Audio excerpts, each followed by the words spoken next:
Good morning, good morning, good morning. Hello, Kakarot. Good morning, good morning. I am doing well. I'm doing well. How are you doing this morning? How is everyone doing this morning? I feel pretty good. It's a hot day. It's another hot, muggy day. But I feel good. A little tired. Kind of woke up this morning to my cats jumping on me for food. They've been a little fatty kids lately, so you know their appetite's been going up and down lately. So today they are demanding of food, so I have fed them. It should be good. I gave them a little catnip to calm down, and now I'm here. And having had some catnip myself, I also feel quite calm and relaxed, and I'm ready for a nice chill time. Nice chill story time. Today we are going to be reading Alice in Adventures in Wonderland because, you know, I couldn't make up my mind of all the stories I wanted to read, so I decided to go with a classic. Hello, Asabi. Hello, hello, hello. How are you doing, friend? How are you doing, friend? I hope you guys are doing well. I hope you guys are doing alright. I'm here, I exist. Today's going to be a very chill day. Everything that needed to be done, I got finished yesterday. I have nothing else to do for the rest of the day, so we could have a nice chill time. Creator finally went back to work in the outside office, so I had the house to myself for a while, and I'm just very chill. You eat catnip? I don't eat catnip. Regular catnip does nothing for me. I'm gonna play some silly games with silly strangers on the internet. Wasabi, at some point you and I have to play some silly games together. At some point we have to play some games together because I think it's long overdue. I think it's long overdue. I don't eat catnip though. I was drying some catnip for the cats though. I was playing. I had like a whole bunch of them strung up to dry. Some bunch of leaves and boughs to be strung up to dry. So I ended up trying some catnip to kind of keep my stock of catnip from the cats replenished and stuff, you know, because like my actual catnip plant grows like crazy.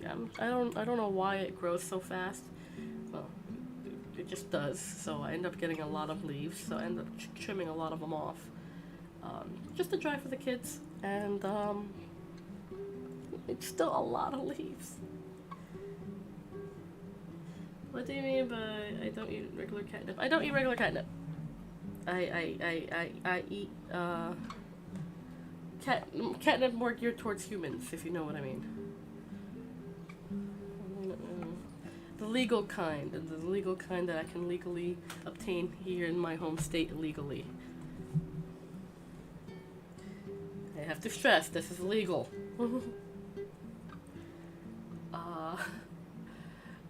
Yeah, cool. It sounds fun. Sounds like fun, Wasabi. We can definitely play a game.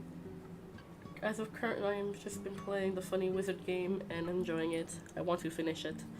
I've been playing it sporadically because I do not own a console to play it on, so I had borrowed my homie's Xbox so they could play it. So now I'm just obsessive over that right now. I'm doing well, and yes, you can listen to me in the background. We are going to be reading Alice's Adventures in Wonderland. Illegal, but Leslie says legal. No, it's 100% legal here. 100% legal. And I say this for, of course, legal reasons. The aforementioned herb I have spoken about is 100% legal in my home state. And I am of a legal age to consume cannabis and cannabis products. Now, with that disclaimer out of the way, we're going to go into Alice's Adventures in Wonderland. I found a really cool book set at a used bookstore, and I found it was an Alice in Wonderland book set with a beautiful art cover and cover art on the box. And their books are leather bound. Both books are leather bound. Alice's Adventures in Wonderland is like a green leather bound with gold gilded pages, and then of course the sequel, Through the Looking Glass, is a beautiful blue one with silver gilded pages. I got this for like $10 at a used bookstore, and I have never been so happy to find such a pretty little gem in my life. I love used bookstores. You find some amazing gems. You eat other people? No, I do not practice cannibalism. Cannabis, not cannibalism. Two different things. One is a plant, and one is the practice of eating people. No. I do not have cannibalistic tendencies. If anything, I'm a vegetarian. I appreciate a good steak now and then, but I really don't like the textures and taste of meat. But, no, I have no I'm not even a fan of meat, so no. Cannibal tendencies. That's so horrible. That's horrible, Wasabi. Alright, we're gonna get into the story. I hope you guys are ready, because I am ready. It's another physical book copy, not a digital one. Although I do have a story on digital as well. Why own 2 copies of the same book? I don't know.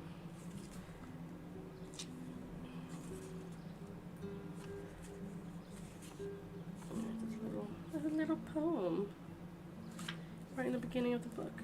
First published in 1866. This story is old. This is a very old story, definitely from the Victorian age.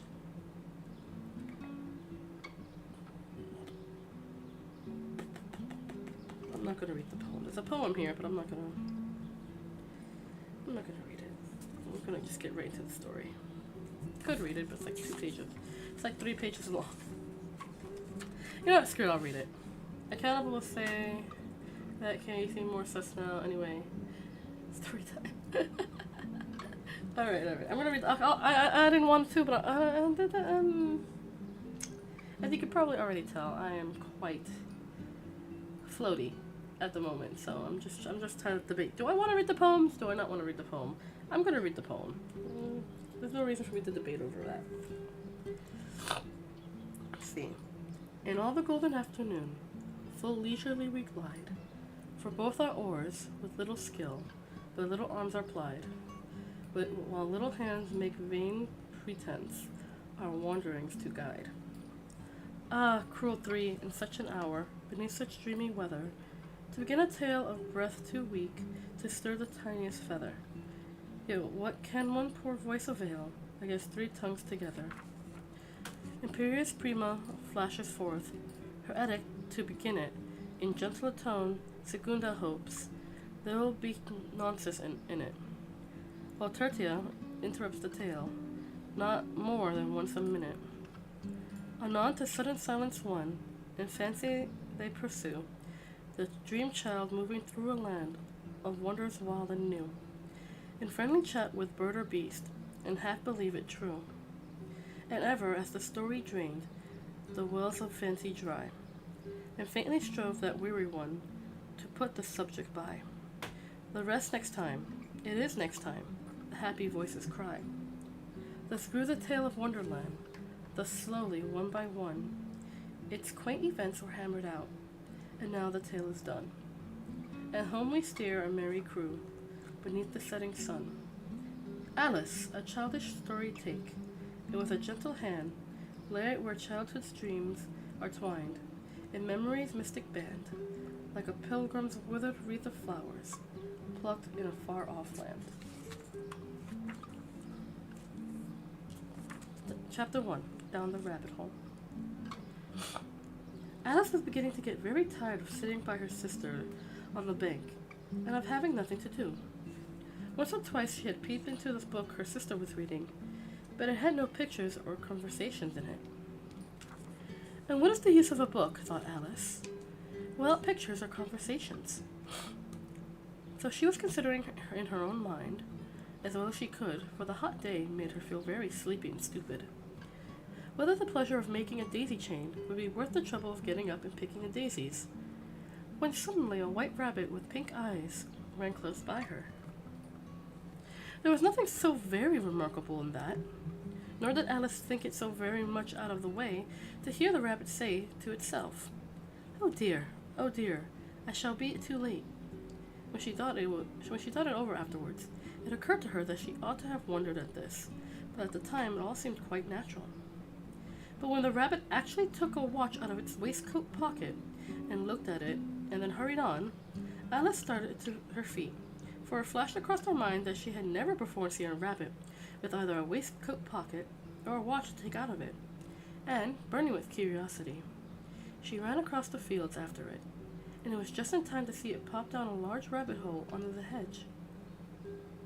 In another moment down went Alice after it, never once considering how in the world she was to get out again. The rabbit hole went straight on like a tunnel for some way, and then dipped suddenly down, so suddenly that Alice had not a moment to think about stopping herself before she found herself falling down what seemed to be a very deep well.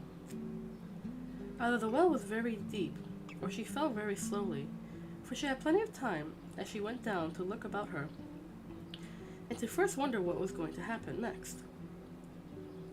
First, she tried to look down and make out where she was coming to, but it was too dark to see anything. She then looked at the sides of the well, and noticed that they were filled with cupboards and bookshelves. Here and there she saw maps and pictures hung up on pegs. She took down a jar from one of the shelves as she passed. It was labeled orange marmalade, but to her great disappointment it was empty. She did not like to drop the jar for fear of killing somebody underneath, so she managed to put it into one of the cupboards as she fell past it. "Well," thought Alice to herself, "after such a fall as this, I shall think nothing of tumbling downstairs. How brave they'll all think of me at home.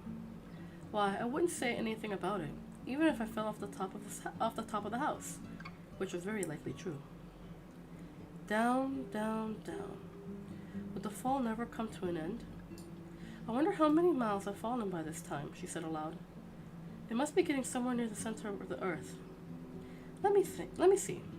That would be 4,000 miles down, I think."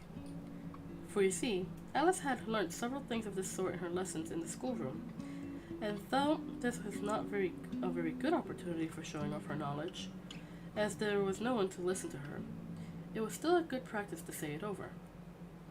"Yes, that's about the right distance. But then I wonder what latitude and longitude I've got to." Alice had not the slightest idea what latitude was, or longitude either, but she thought they were nice grand words to say. Presently she began again. "I wonder if I shall fall right through the earth. How funny it'll seem to come out among the people that walk with their heads downwards. The antipathies, I think." She was rather glad there was no one listening this time, as it didn't sound at all the right word. "But I shall have to ask them what the name of the country it is, you know. Please, ma'am, is this New Zealand or Australia?" And she tried to curtsy as she spoke. Fancy curtsying as you're falling through the air. "Do you think you could manage it? And what an ignorant little girl she'll think of me for asking. No, it'll never do to ask. Perhaps I shall see it written up somewhere." Down, down, down. There was nothing else to do, so Alice soon began talking again. Dinah will miss me very much tonight, I should think." Dinah was the cat. "I hope you'll remember her saucer of milk at tea time. Dinah, my dear, I wish you were down here with me. There are no mice in the air, I'm afraid. We might catch a bat, and that's very like a mouse, you know. But do cats eat bats, I wonder?" And here Alice began to get rather sleepy, and went on saying to herself in a dreamy sort of way, "Do cats eat bats? Do cats eat bats? And sometimes, do bats eat cats?" For you see, as she couldn't answer either question, it didn't much matter which way she put it. She felt that she was dozing off, and had just begun to dream that she was walking hand in hand with Dinah, and was saying to her very earnestly, "Now, Dinah, tell me the truth. Did you ever eat a bat?" When suddenly, thump, thump, down she came upon a heap of sticks and dry leaves, and the fall was over. Alice was not a bit hurt, and she jumped up onto her feet in a moment. She looked up, but it was all dark overhead. Before her was another long passage, and the white rabbit was still in sight, hurrying down it. There was not a moment to be lost. Away went Alice like the wind, and was just in time to hear it say, as it turned a corner, "Oh, my ears and whiskers, how late it's getting." She was close behind him when she turned the corner, but the rabbit was no longer to be seen. She found herself in a long, low hall, which was lit up by a row of lamps hanging from the roof. There were doors all around the hall, but they were all locked, and when Alice had went all the way down one side and up the other, trying every door, she walked sadly down the middle, wondering how she was ever to get out again. Suddenly she came upon a little three-legged table, all made of solid glass, and there was nothing on it but a tiny golden key. And Alice's first idea was that this might belong to one of the doors of the hall. But alas, either the locks were too large, or the key was too small. But at any rate, you would not open any of them. However, on the second time around, she came upon a low curtain she had not noticed before, and behind it was a little door about 15 inches high. She tried the little golden key in the lock, and to her great delight, it fitted. Alice opened up the door and found it led into a small passage, not much larger than a rat hole. She knelt down and looked along the passage to the loveliest garden you ever saw. How she longed to get out of that dark hall and wander about among those beds of bright flowers and those cool fountains, but she could not even get her head through the doorway. And even if my head would go through, thought poor Alice, it would be of very little use without my shoulders. Oh, how I wish I could just shut up like a telescope. I think I could if I only knew how to begin. For you see, so many out-of-the-way things had happened lately that Alice had begun to think that very few things indeed were really impossible. There seemed to be no use in waiting by the little door, so she went back to the table, half hoping she might find another key on it, or at any rate a book of rules for shutting people up like telescopes. This time she found a little bottle on it, which was certainly not here before, said Alice, and tied around the neck of the bottle was a paper label with the words "Drink Me" beautifully printed on it in large letters. It was all very well to say "Drink Me," but the wise little Alice was not going to do that in a hurry. No, I'll look first, she said, and see whether it's marked poison or not. For she had read several nice little stories about children who got burnt and eaten up by wild beasts and other unpleasant things, all because they would not remember the simple rules that their friends had taught them, such as that a red-hot poker will burn you if you hold it too long, and if you cut your finger very deeply with a knife, it usually bleeds. And she had never forgotten that if you drink much from a bottle marked poison, it is almost certain to disagree with you sooner or later. However, this bottle was not marked poison, so Alice ventured to taste it, and finding it very nice. It had, in fact, a sort of mixed flavor of cherry tart, custard, pineapple, roast turkey, toffee, and hot buttered toast, and she soon finished it off. What a curious feeling, said Alice. I must be shutting up like a telescope. And so it was indeed. She was now only 10 inches high, and her face brightened up at the thought that she was now the right size for going through the little door in that lovely garden. First, however, she waited for a few minutes to see if she was going to shrink any further. She felt a little nervous about this. For it might end, you know, said Alice to herself. It might going out altogether, like a candle? I wonder what I should be like then. And then she tried to fancy what the flame of a candle looks like after the candle was blown out, for she could not remember ever having seen such a thing. After a while, finding that nothing more happened, she decided to go on into the garden at once. But, alas for poor Alice, when she got to the door, she found that she had forgotten the little golden key, and when she went back to the table for it, she found she could not possibly reach it. She could see it quite plainly through the glass. She tried her very best to climb up one of the legs of the table, but it was too slippery, and when she had tired herself out while she was trying, the poor little thing sat down and cried. Come, there's no use in crying like that, said Alice to herself rather sharply. I have either to leave off this minute.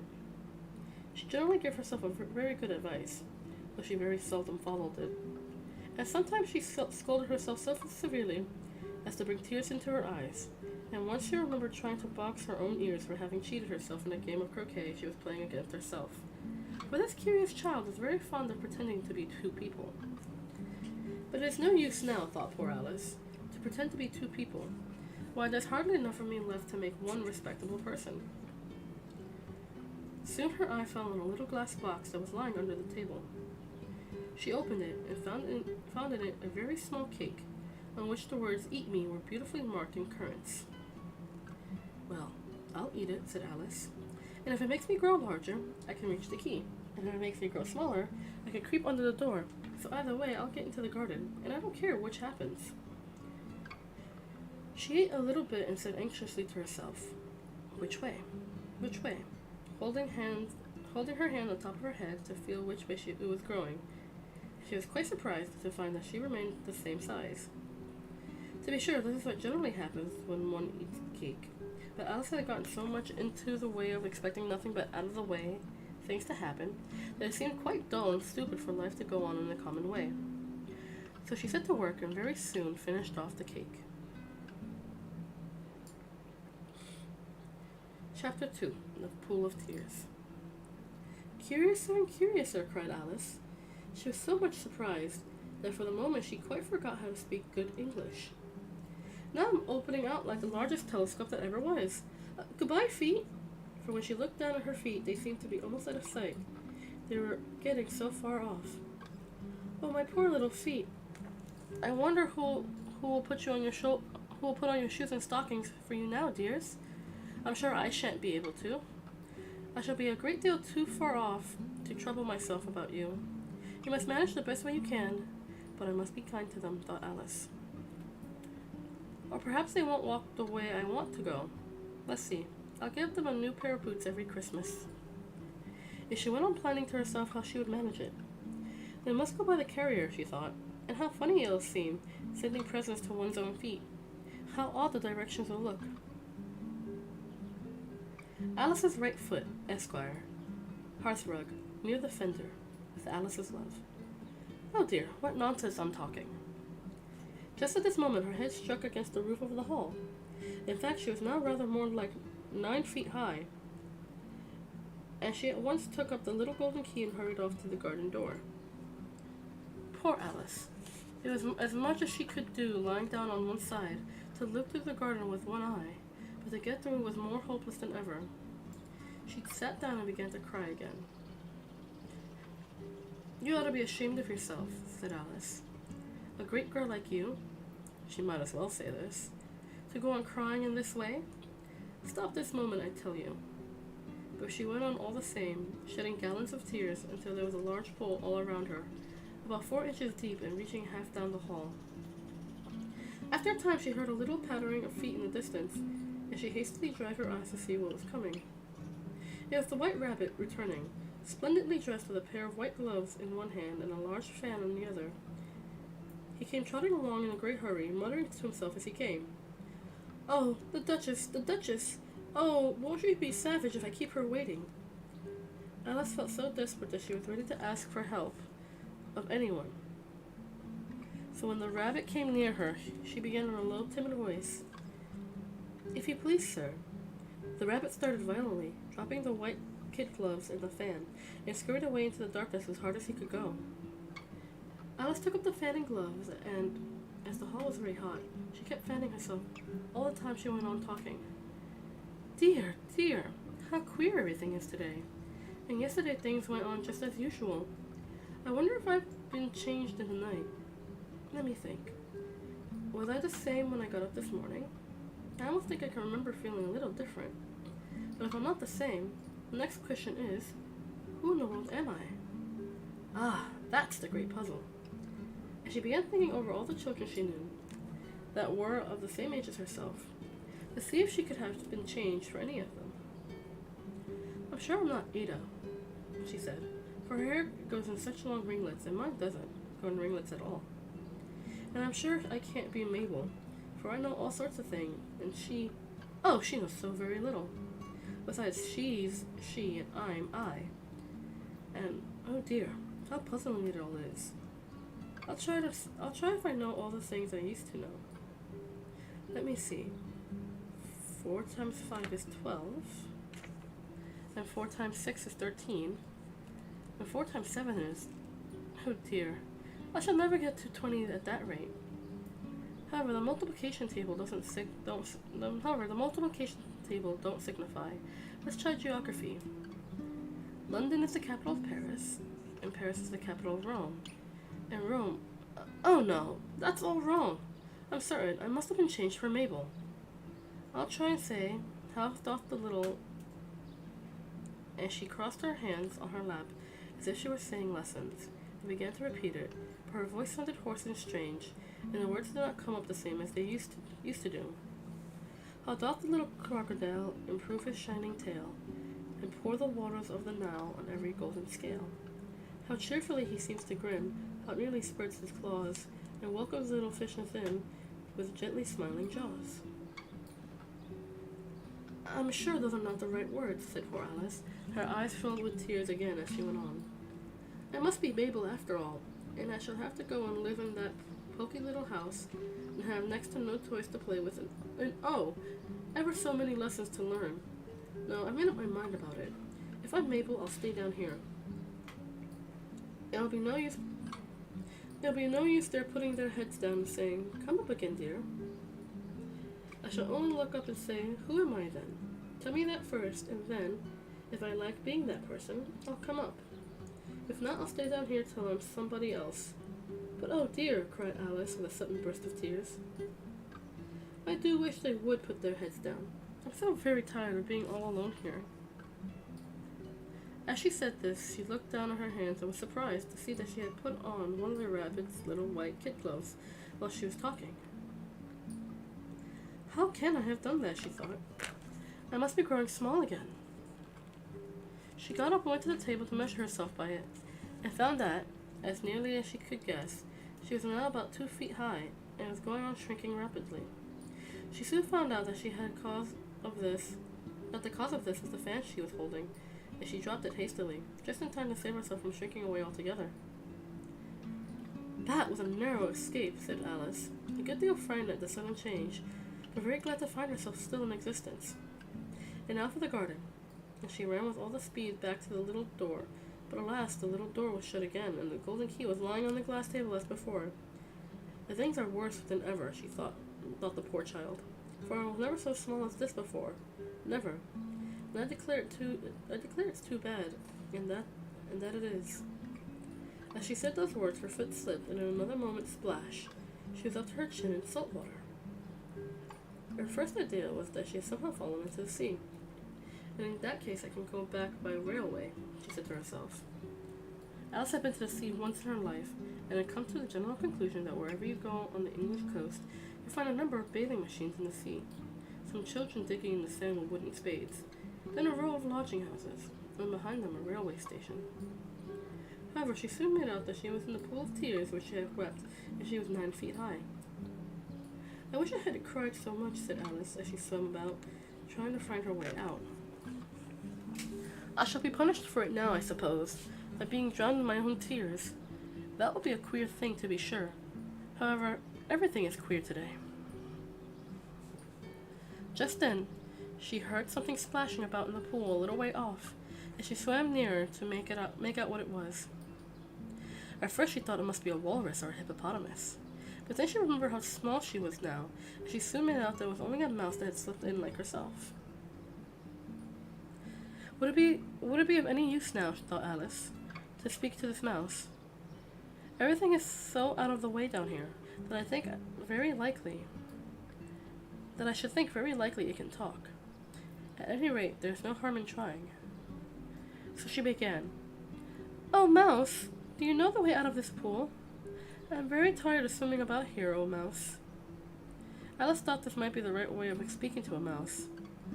She had never done such a thing before, but she remembered seeing in her brother's Latin grammar, "A mouse, of a mouse, to a mouse, oh mouse." The mouse had looked at her rather inquisitively, and seemed to her to wink with one of its little eyes, but said nothing. Perhaps it doesn't understand English, thought Alice.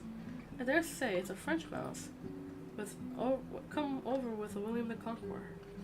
For with all her knowledge of history, Alice had no very clear notion of how long ago anything had happened. So she began again. "Où est ma tête?" which was the first sentence in her French lesson book. The mouse gave a sudden leap out of the water and seemed to quiver all over with fright. Oh, I beg your pardon, cried Alice hastily, afraid she had hurt the poor animal's feelings. I quite forgot you didn't like cats. Not like cats, cried the mouse in a shrill, passionate voice. Would you like cats if you were me? Well, perhaps not, said Alice in a soothing tone. Don't be angry about it. And yet, I wish I could show you our cat Dinah. I think you'd take a fancy to cats if you could only see her. She is such a dear, quiet thing, Alice went on, half to herself as she swam lazily about in the pool. And she sits purring so nicely by the fire, licking her paws and washing her face. She is such a nice soft thing to nurse, and she's such a capital one for catching mice. I beg your pardon, cried Alice again, for this time the mouse was bristling all over, and she felt for certain it must be really offended. We won't talk about her any more if you'd rather not. We indeed, cried the mouse, who was trembling down to the end of his tail. As if I would talk on such a subject. Our family always hated cats. Nasty, low, vulgar things. Don't let me hear the name again. I won't indeed, said Alice, in a great hurry to change the subject of conversation. Are you fond of dogs? The mouse did not answer, so Alice went on eagerly. There is such a nice little dog near our house. I should like to show you. A little bright-eyed terrier, you know, with, such long curly brown hair. And it'll fetch things when you throw them. And it'll sit up and beg for its dinner and all sorts of things. I can't remember half of them, and it belongs to a farmer, you know. And he says it's so useful it's worth £100. He says it kills all the rats and— Oh dear! Cried Alice in a sorrowful tone. I'm afraid I've offended it again. For the mouse was swimming away from her as hard as it could go, making quite a commotion in the pool as it went. So she called after it, Mouse dear, do come back again, and we won't talk about cats or dogs either, if you don't like them. When the mouse heard this, it turned around and swam slowly back to her. His face was quite pale, with passion, Alice thought, and said in a low, trembling voice, Let us get to the shore, and I'll tell you my history. You understand why it is I hate cats and dogs. It was high time to go, for the pool was getting quite crowded with the birds and animals that had fallen into it. There was a duck and a dodo, a lory and an eaglet, and several other curious creatures. Alice led the way, and the whole party swam to shore.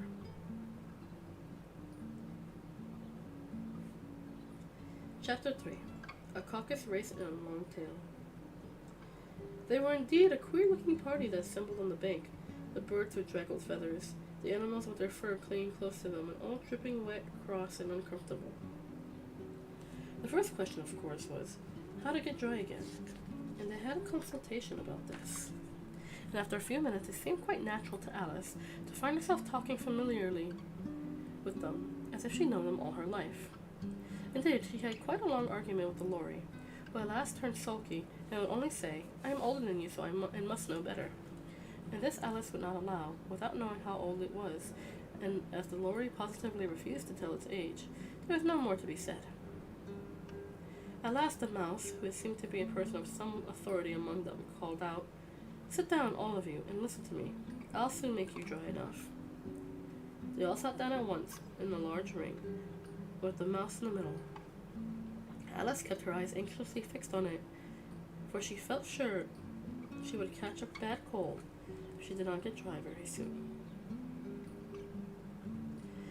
Ahem, said the mouse with an important air. Are you all ready? This is the driest thing I know. Silence all around, if you please. William the Conqueror, whose cause was favored by the Pope, was soon submitted to by the English, who wanted leaders and had been of late much accustomed to usurpation and conquest. Edwin and Morcar, the Earls of Mercia and Northumbria. Ugh, said the lory with a shiver. I beg your pardon, said the mouse, frowning but very politely. Did you speak? Not I, said the lory hastily. I thought you did, said the mouse. I proceed. Edwin and Morcar, the Earls of Mercia and Northumbria, declared for him, and even Stigton, the patriotic Archbishop of Canterbury, found it advisable. Found what? Said the duck. Found it, the mouse replied rather crossly. Of course you know what it means. I know what it means well enough when I find a thing, said the duck. It is generally a frog or a worm. The question is, what did the Archbishop find? The mouse did not notice this question, but hurriedly went on. Found it advisable to go with Edgar Atheling to meet William and offer him the crown. William's conduct was first at moderate, but the insolence of his Normans. How are you getting on now, my dear? It continued, turning to Alice as it spoke. As wet as ever, said Alice in a melancholy tone.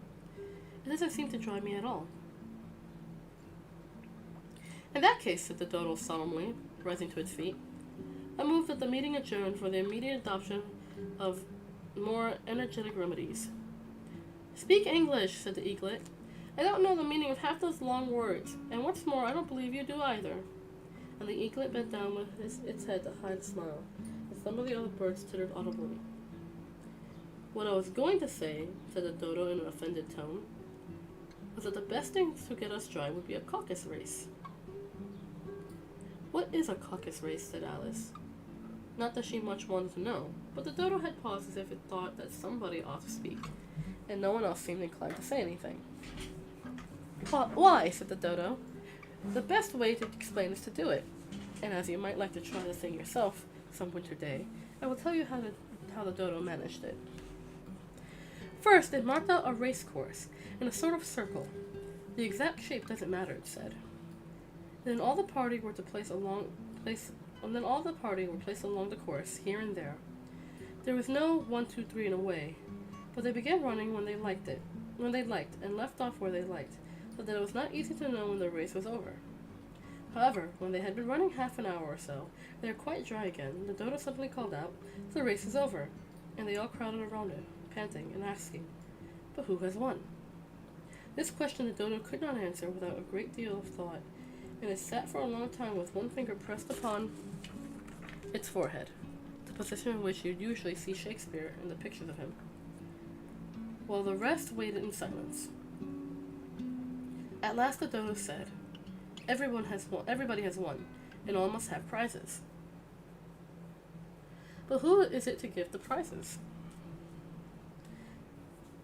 Quite a chorus of voices asked.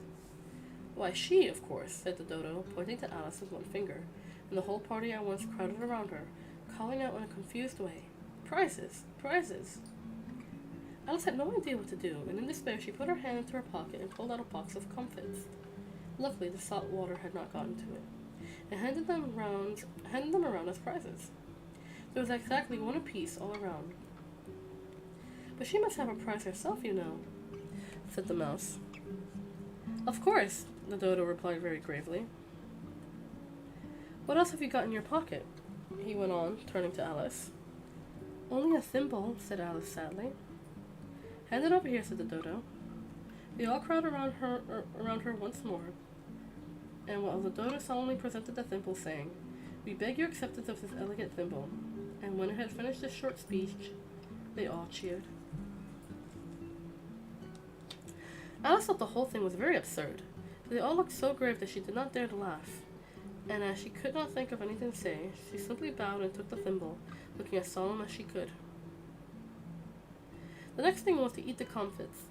This caused some noise and confusion, as the large birds complained that they could not taste theirs, and the small ones choked and had to be patted on the back. However, it was over at last, and they sat down in a ring and begged the mouse to tell them something more. You promised to tell me your history, you know, said Alice. And why it is you hate C and D, she added in a whisper, half afraid that it would offend again. Mine is a long and a sad tale, said the mouse, turning to Alice and sighing.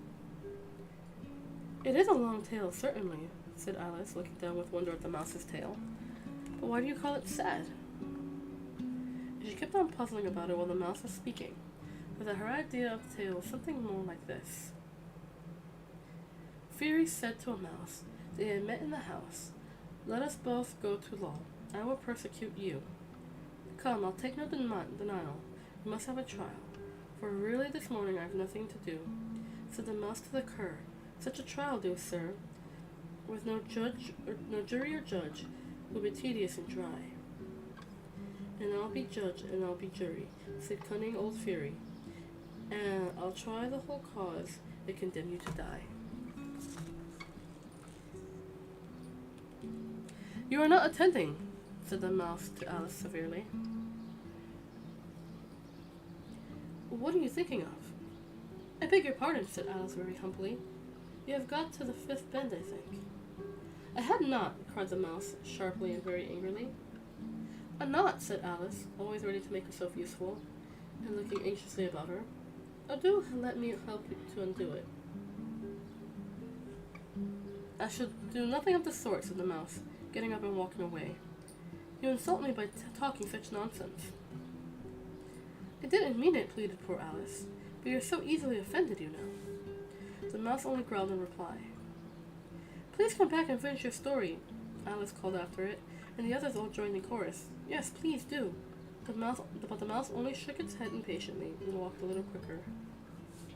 What a pity it wouldn't stay, sighed the lorry, as soon as it was quite out of sight. And an old crab took the opportunity of saying to her daughter, Ah, my dear, let this be a lesson to you to never lose your temper. Hold your tongue, Ma, said the young crab, a little snappishly. You're enough to try the patience of an oyster. I do wish I had our Dinah here. I know I do, said Alice aloud, addressing nobody in particular. She'd soon fetch it back. And who is Dinah, if I may venture to ask the question, said the lorry. Alice replied eagerly, for she was always ready to talk about her pet. Dinah's our cat, and she's such a capital one for catching mice, you can't think. And oh, I wish you could see her after the birds. Well, she'll eat a little bird as soon as she looks at it. This speech caused a remarkable sensation among the party. Some of the birds hurried off at once. One old magpie began wrapping itself up very carefully, remarking, I really must be getting home. Nut air doesn't suit my throat. And a canary called out in a trembling voice to its children, Come away, my dears, it's high time you were all in bed. On various pretexts they all moved off, and Alice was soon left alone. I wish I hadn't mentioned Dinah, she said to herself in a melancholy tone. No one seems to like her down here, and I'm sure she's the best cat in the world. Oh, my dear Dinah, I wonder if I shall ever see you again anymore. And here poor little Alice began to cry again, for she felt very lonely and low-spirited. In a little while, however, she again heard the little pattern of footsteps in the distance, and she looked up eagerly, half hoping that the mouse had changed his mind and was coming back to finish his story.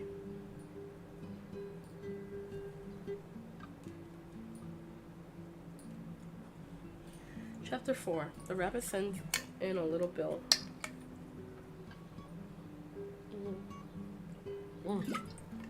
Sorry, I was having some water.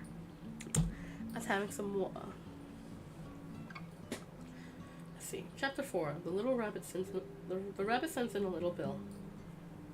It was the White Rabbit, trotting slowly back again and looking anxiously about as it went, as if it had lost something. She heard it mutter to itself, The Duchess! The Duchess! Oh, my dear paws! Oh, my fur and whiskers! She'll get me executed, as sure as the ferrets are ferrets. Where can I have dropped them, I wonder? Alice guessed in a moment that it was looking for the fan and the pair of white kid gloves, and she very good-naturedly began hunting about for them. But they were nowhere to be seen. Everything seemed to have changed since her swim in the pool, and the great hall with the glass table and the little door had vanished completely. Very soon the rabbit noticed Alice, and she went hunting about, and called out to her in an angry tone. Why, Marianne, what are you doing out here? Run home this instant, and fetch me a pair of gloves and a fan. Quick now. And Alice was so much frightened that she ran off at once in the direction it pointed to, without trying to explain the mistake it had made. He took me for his housemaid, she said to herself as she ran. How surprised he'll be when he finds out who I am. But I'd better take him his fan and gloves. That is, if I can find them. As she said this, she came upon a neat little house on the door, of which was a bright brass plate with the name W. Rabbit engraved on it. She went in without knocking and hurried upstairs, in great fear lest she should meet the real Marianne, and be turned out of the house before she had found the fan and gloves.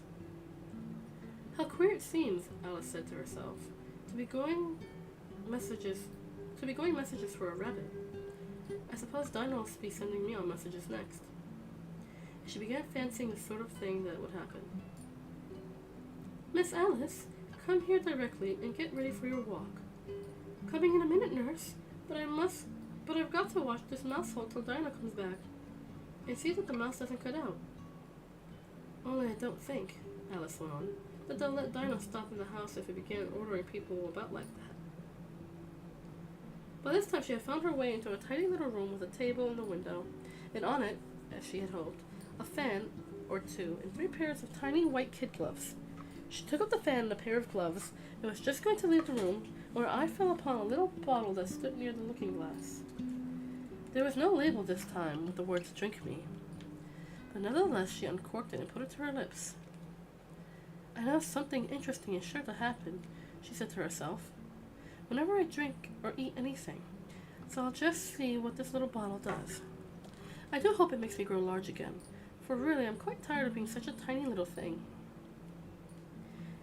It did so indeed, and much sooner than she had expected. Before she had drunk half the bottle, she found her head pressed against the ceiling, had to stoop to save her neck from being broken. She hastily put the bottle down, saying to herself, "That's quite enough. I hope I shan't grow any more. As it is, I can't get out of the door. I do wish I hadn't drunk quite so much." Alas, it was too late to wish that. She went on growing and growing, and very soon had to kneel down on the floor. In another minute there was not even room for this. She tried the effect of lying down, with one elbow against the door and the other arm curled around her head. She still went on growing, and at the last resource, she put one arm out the window and one foot up the chimney, and said to herself, Now I can do no more. Whatever happens, what will become of me?" Luckily for Alice, the little magic bottle had now its full effect, and she grew no larger. It was still very uncomfortable, as there seemed to be no sort of a chance of her ever getting out of the room again. No wonder she felt unhappy. It was much pleasanter at home, she thought, when one wasn't always growing larger and smaller, and being ordered about by mice and rabbits. I almost wish I hadn't gone down that rabbit hole. And yet it's rather curious, this sort of life. I do wonder what can have happened to me. When I used to read fairy tales, I fancied that this kind of thing never happened, and now here I am in the middle of one. There ought to be a book written about me. That there ought. And when I grow up, I'll write one. But I'm grown up now, she added in a sorrowful tone. At least there's no room to grow up any more here. But then, thought Alice, shall I never get any older than I am now? That'll be a comfort, one way, to never be an old woman. But then, always to have lessons to learn? Oh, I shouldn't like that.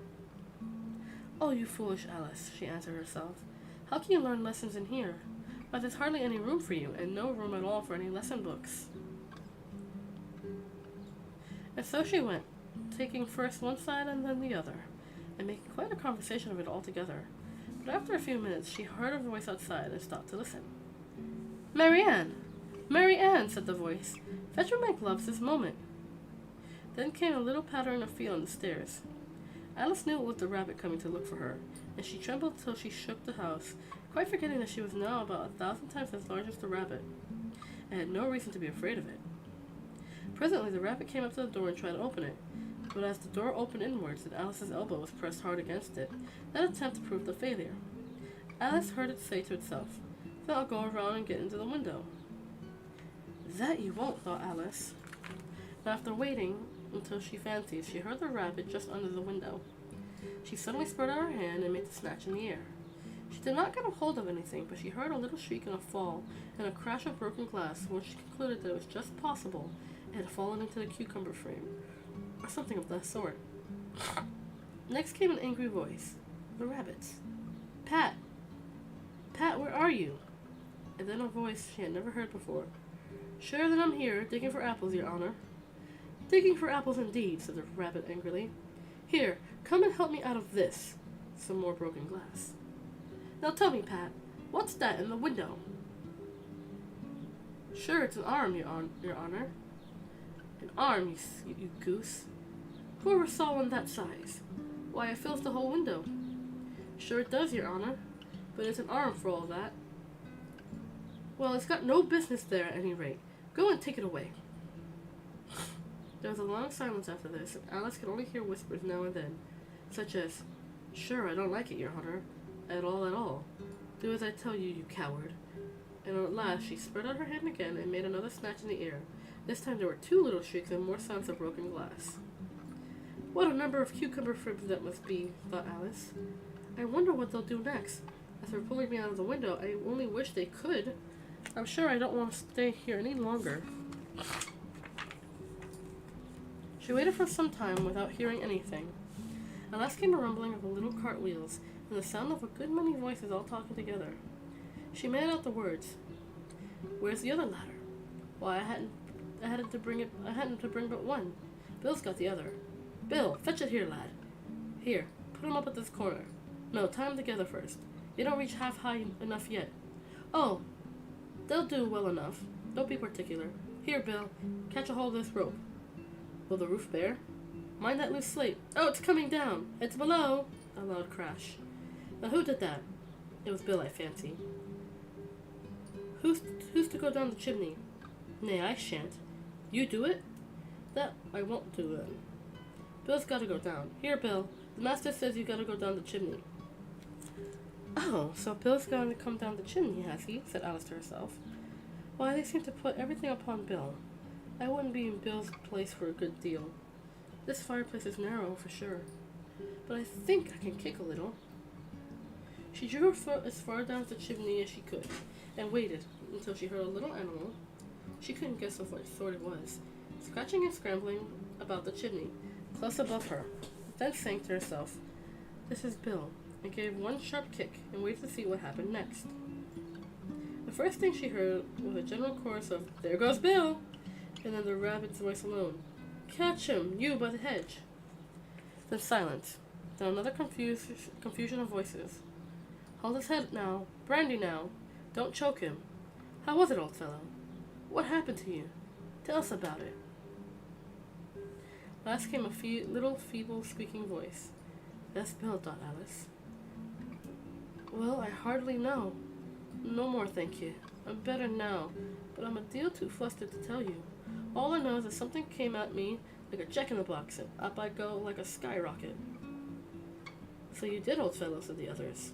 "You must burn the house down," said the rabbit's voice, and Alice called out as loud as she could, "If you do, I'll set Dinah on you." There was a dead silence instantly. Excuse me. And Alice thought to herself, "I wonder what they will do next. If they had any sense, they'd take the roof off." After a minute or two, they began moving about again, and Alice heard the rabbit say, "A barrelful would do, to begin with." A barrelful of what? Thought Alice, but she had not long to doubt, for the next moment a shower of little pebbles came rattling in at the window. Some of them hit her in the face. I'll put a stop to this," she said to herself, and shouted out, "You better not do that again," which produced another dead silence. Alice noticed with some surprise that the pebbles were all turning into little cakes as they lay on the floor, and a bright idea came to her head. "If I eat one of these cakes," she thought, "it's sure to make some change in my size, and as it can't possibly make me larger, it must make me smaller, I suppose." So she swallowed one of the cakes and was delighted to find that she began shrinking directly. As soon as she was small enough to get through the door, she ran out of the house and found quite a crowd of little animals and birds waiting outside. The poor lizard, Bill, was in the middle, being held up by 2 guinea pigs, who were giving it something out of a bottle. They all made a rush at Alice the moment she appeared, but she ran off as hard as she could, and soon found herself safe in a thick wood. "The first thing I've got to do," said Alice to herself as she wandered about the wood,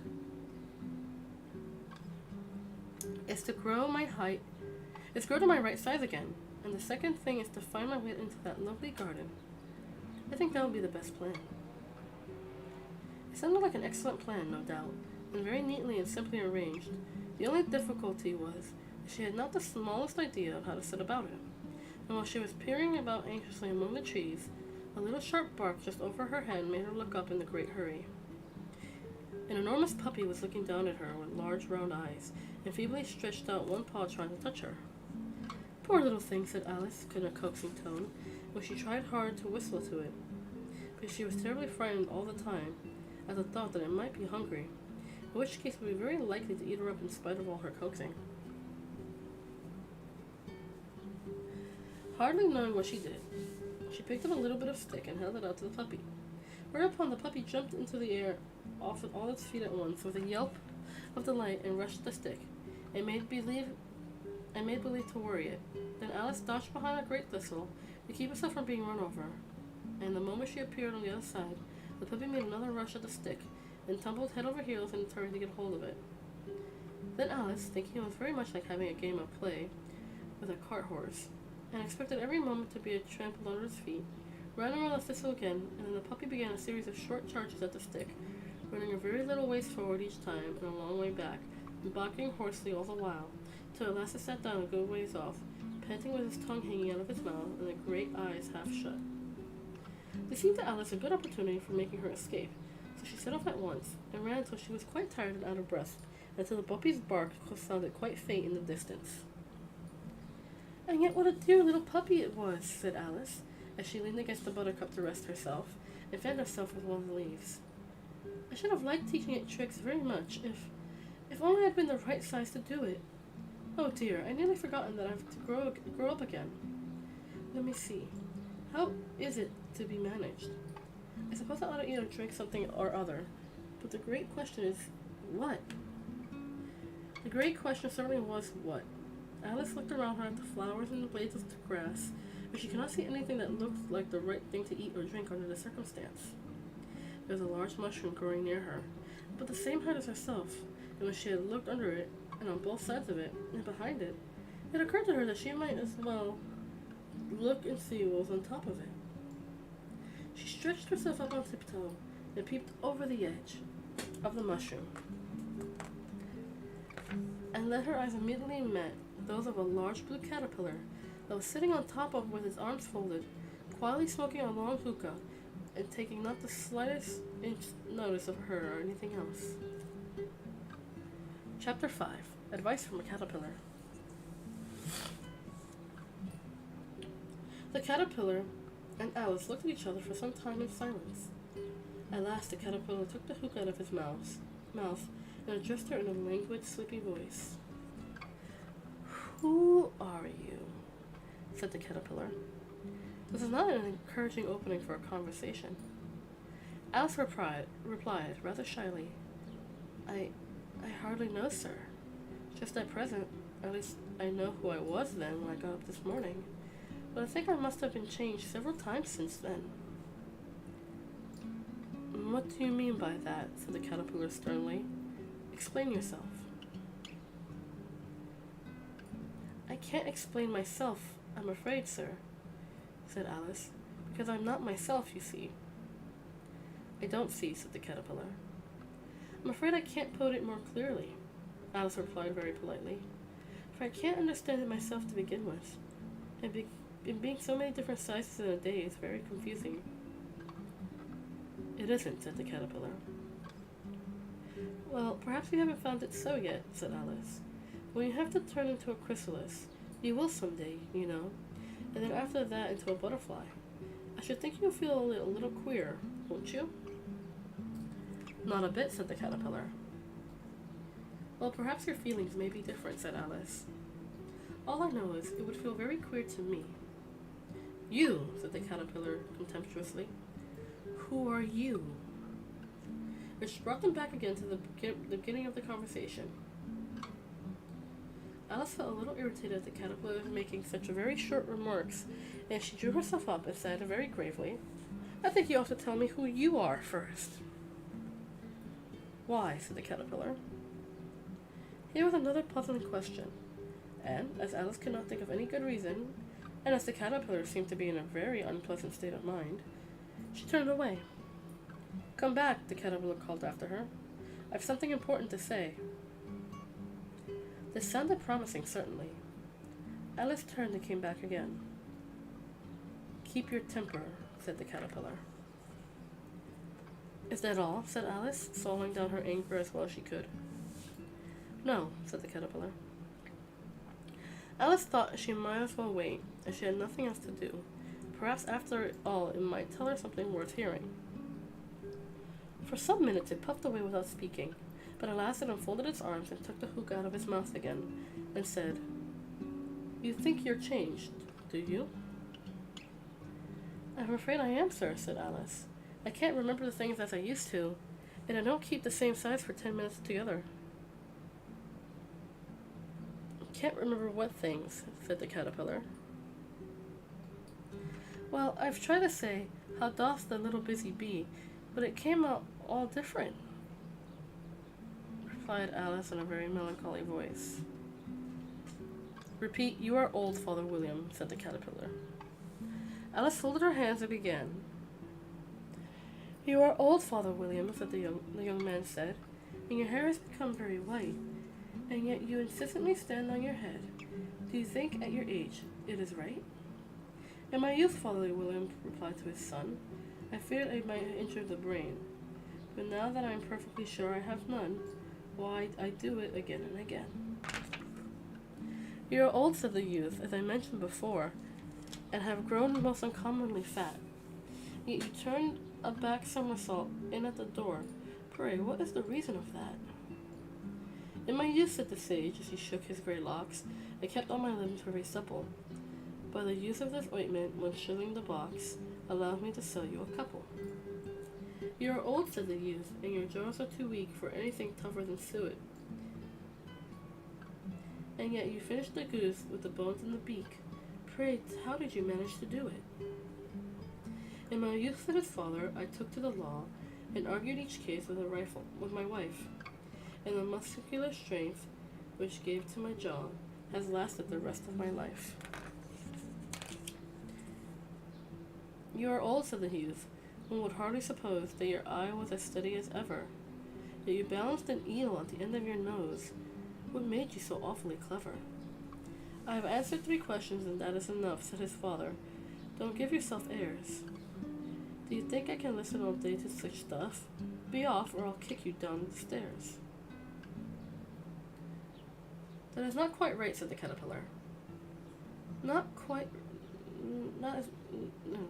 That is not said right, said the caterpillar. Not quite right, I'm afraid, said Alice timidly. Some of the words have gotten altered. It is wrong from beginning to end, said the caterpillar decidedly. And there was silence for some minutes. Caterpillar,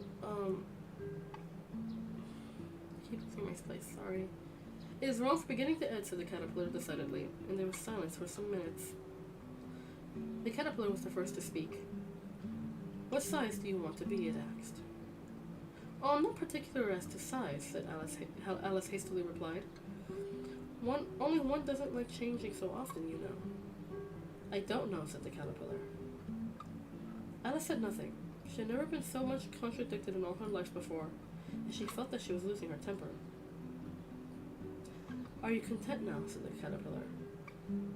Well, I should like to be a little larger, sir, if you wouldn't mind, said Alice. 3 inches is such a wretched height to be. It is a very good height indeed, said the caterpillar angrily, rearing itself upright as it spoke. It was exactly 3 inches high. But I am not used to it, pleaded poor Alice in a piteous tone. She thought to herself, I wish the creatures wouldn't be so easily offended.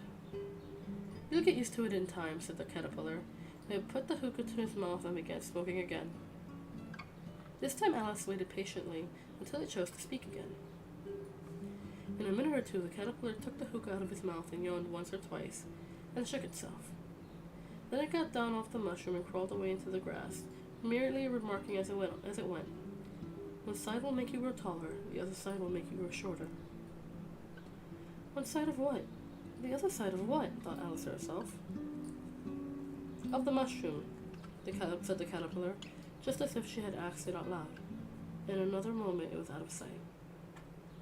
Alice remained looking thoughtfully at the mushroom for a minute, trying to make out which were the two sides of it.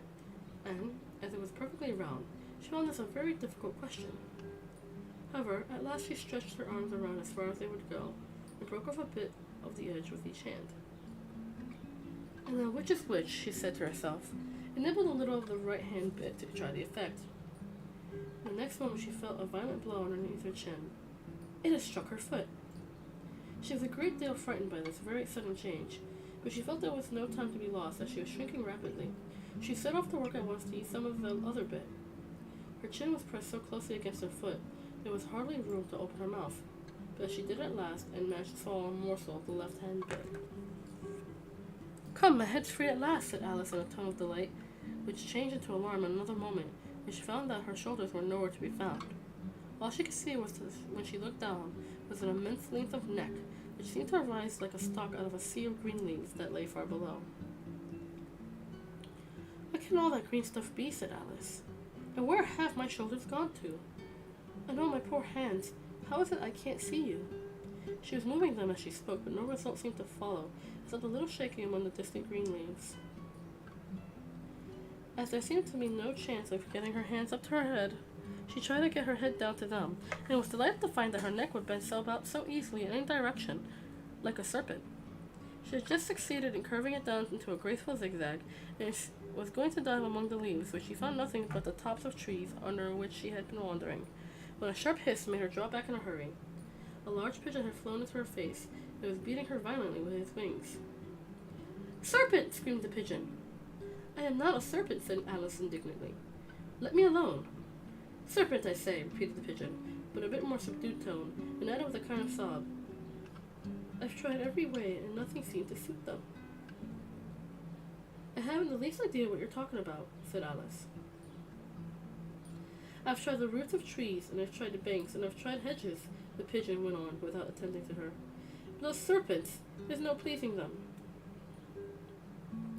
Alice was more and more puzzled, but she thought there was no use of saying anything more until the pigeon had finished. "As if it wasn't trouble enough hatching the eggs," said the pigeon. "But I must be on the lookout for serpents day and night. Why, I haven't had a wink of sleep in these 3 weeks." "I'm very sorry you've been annoyed," said Alice, who was beginning to see its meaning. "And just as I've taken the highest tree in the wood," continued the pigeon, raising its voice to a shriek, "and just as I was thinking I should be free of them at last, I should be free of them at last. They must needs come wriggling down from the sky. Ugh, serpents." "But I am not a serpent, I tell you," said Alice. I'm a, well, what are you?" said the pigeon. "I can see you're trying to invent something." "I'm a little girl," said Alice rather doubtfully, as she remembered the number of changes she had gone through that day. "A likely story indeed," said the pigeon in a tone of the deepest contempt. But I've seen a good many little girls in my time, but never one with such a neck as that. No, you are a serpent, and there's no use denying it. I suppose you'll be telling me next that you've never tasted an egg." "I have tasted eggs, certainly," said Alice, who was a very truthful child. Jesus. "But little girls eat eggs quite as much as serpents do, you know." "I don't believe it," said the pigeon. "But if they do, why then they're a kind of serpent. That's all I can say." This was such a new idea to Alice that she was quite silent for a moment or two, but she gave the pigeon the opportunity of adding, "You're looking for eggs, I know that well enough, and what does it matter to me whether you're a little girl or a serpent?" "It matters a good deal to me," said Alice hastily, "but I'm not looking for eggs, as it happens, and if I was, I shouldn't want yours. I don't like them raw." "We'll be off then," said the pigeon in a sulky tone, as it settled down again to its nest. Alice crouched down among the trees as well she could, for her neck kept getting entangled among the branches, and every now and then she had to stop and untwist it. After a while she remembered that she still held pieces of mushroom in her hands, and she set to work very carefully, nibbling first at one and then the other, and the growing of sometimes taller and sometimes shorter, until she succeeded in bringing herself down to her usual height. It was so long that she had been anything near the right size that it felt quite strange at first. But she got used to it in a few minutes and began talking to herself as usual. "Come, there's half my plan done now. How puzzling all these changes are. I'm never sure what I'm going to be from one minute to another. However, I've got back to my right size. The next thing is to get into that beautiful garden. How is that to be done, I wonder? As she said this, she suddenly came upon an open place, with a little house in it, about 4 feet high. Whoever lives there, thought Alice, it'll never do to come up upon them in this size. Why, I should frighten them out of their wits. So she began nibbling at the right-hand bit again, and did not venture to go near the house until she had brought herself down to 9 inches height. Chapter 6. Pig and Pepper. For a minute or two she stood looking at the house and wondered what to do next, when suddenly a footman in livery came running out of the wood. She considered him to be a footman because he was in livery. Otherwise, judging by his face only, she would have called him a fish. He rapped loudly at the door with his knuckles. It was opened by another footman in livery, with a round face and large eyes like a frog, and both footmen, Alice noticed, had powdered hair that curled all over their heads. She felt very curious to know what it was all about, and she crept a little ways out of the wood to listen. The fish footman began by producing from under his arm a great letter, nearly as large as himself, and this he handed over to the other, saying in a solemn tone, "For the Duchess, an invitation from the Queen to play croquet." The frog footman repeated, in the same solemn tone, only changing the order from the words a little, "From the Queen, an invitation to the Duchess to play croquet." Then they both bowed low, and their curls got entangled into each other. Alice laughed so much at this that she had to run back into the wood for fear of their hearing her. When she next peeped out, the fish footman was gone, and the other was sitting on the ground near the door, staring stupidly into the sky. Alice went timidly to the door and knocked. "There's no sort of use in knocking," said the footman, "and that's for 2 reasons. First, because I'm on the same side of the door as you are. Secondly, because they're making such a noise inside, no one could possibly hear you." And certainly there was a most extraordinary noise going on within, a constant howling and sneezing, and every now and then a great crash as if a dish or a kettle had been broken into pieces. "Please then," said Alice, "how am I to get in?" "There might be some sense in you knocking," the footman went on, without attending to her. "And if we had the door between us, for instance, if you were inside, you might knock and I could let you out, you know." He was looking up into the sky all the time he was speaking, and this Alice thought decidedly uncivil. But perhaps he can't help it, she decided to herself. His eyes are so very nearly at the top of his head, but at any rate he might answer questions. "How am I to get in?" she repeated out loud. "I shall sit here," the footman remarked, "till tomorrow." At this moment the door of the house opened and a large plate came skimming out, straight at the footman's head. It just grazed his nose and broke to pieces against one of the trees behind him. "Or the next day, maybe," the footman continued in the same tone, exactly as if nothing happened. "How am I to get in?" Alice asked again in a louder tone. "Are you to get in at all?" said the footman. "That's the first question, you know." It was, no doubt, only Alice that did not like to be told so. "It's really dreadful," she muttered to herself, "the way all the creatures argue. It's enough to drive one crazy." The footman seemed to think this was a good opportunity, repeating his remark with variations. "I shall sit here," he said, "on and off for days and days." "But what am I to do?" said Alice. "Anything you like," said the... What are my cats doing? "But what am I to do?" said Alice. "Anything you like," said the footman, and began whistling. "Oh, there's no use in talking to him," said Alice desperately. "He's perfectly idiotic." And she set open the door and went in. The door led right into a large kitchen, which was full of smoke from one end to the other. The Duchess was sitting on a 3-legged stool in the middle, nursing a baby.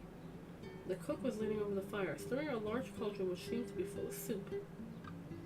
"There's certainly too much pepper in that soup," said Alice to herself, as well as she could from sneezing. There was certainly too much of it in the air. Even the Duchess sneezed occasionally, and as for the baby, it was sneezing and howling alternately without a moment's pause. The only 2 creatures in the kitchen that did not sneeze were the cook and a large cat which was sitting on the hearth and grinning from ear to ear. "Please, would you tell me," said Alice in a little timid voice, for she was not quite sure whether it was good manners for her to speak first. "Why your cat grins like that?" "It's a Cheshire cat," said the Duchess, "and that's why. Pig." She said this last word with such sudden violence that Alice quite jumped, but she saw in another moment that it was addressed to the baby and not to her, so she took courage and went on again. "I didn't know that Cheshire cats would always grin. In fact, I didn't know that cats could grin." "They all can," said the Duchess, "and most of them do.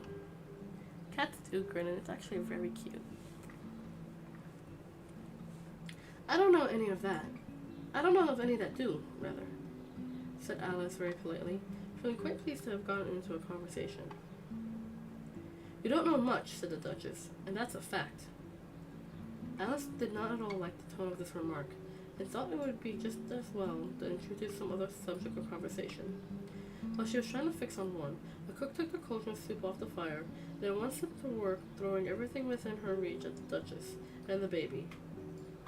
The fire irons came first, then followed a shower of saucepans, plates, and dishes.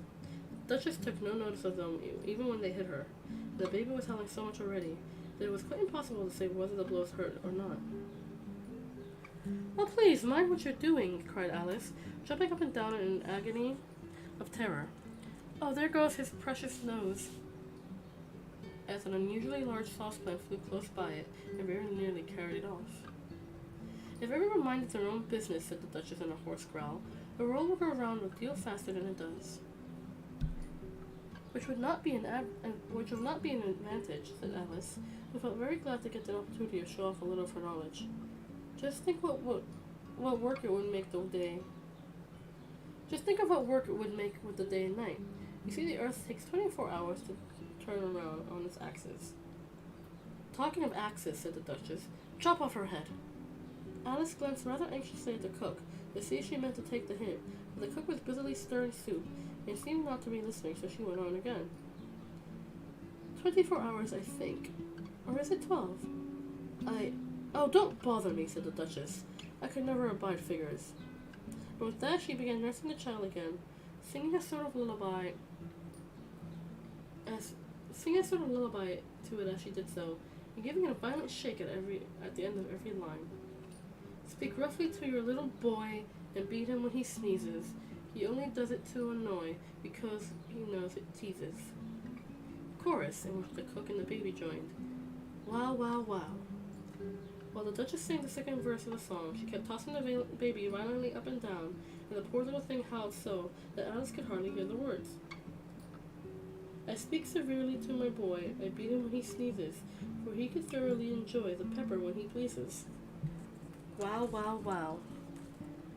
"Here, you may nurse it a bit if you like," the Duchess said to Alice, flinging the baby at her as she spoke. "I must go and get ready to play croquet with the Queen." And she hurried out of the room.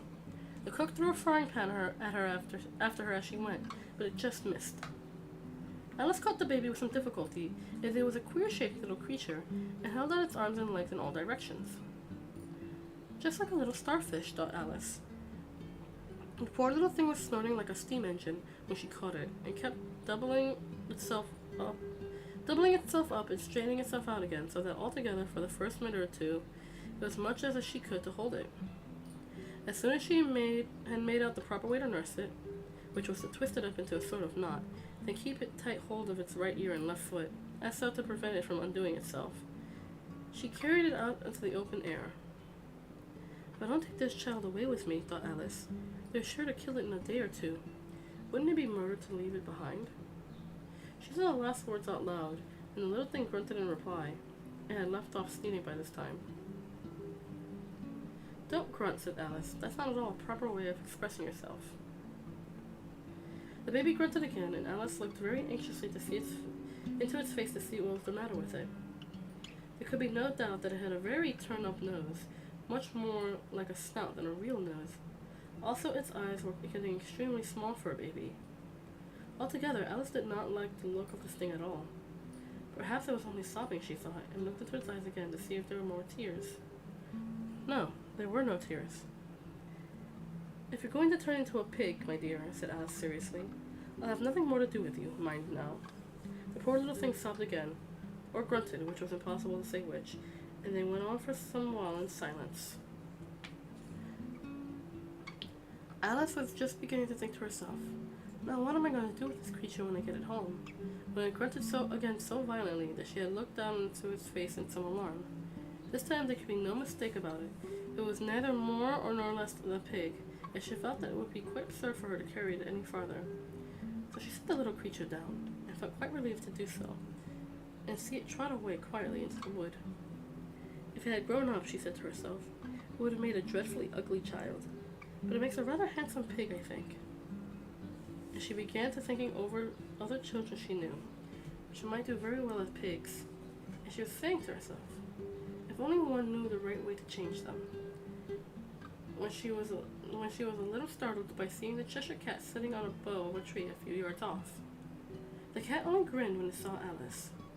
It looked good-natured, she thought, still had very long claws and a great deal many teeth, so she felt it ought to be treated with respect. Cheshire Puss, she began rather timidly, as she did not at all know whether it would like the name. However, it only grinned a little wider. It's pleased so far, thought Alice, and went on. Would you tell me, please, which way I ought to walk from here? That depends a good deal on where you want to get to, said the cat. I don't care much where, said Alice. Then it doesn't matter which way you walk, said the cat. So as long as I get somewhere, Alice added as an explanation. Oh, you're sure to do that, said the cat, if you only walk long enough.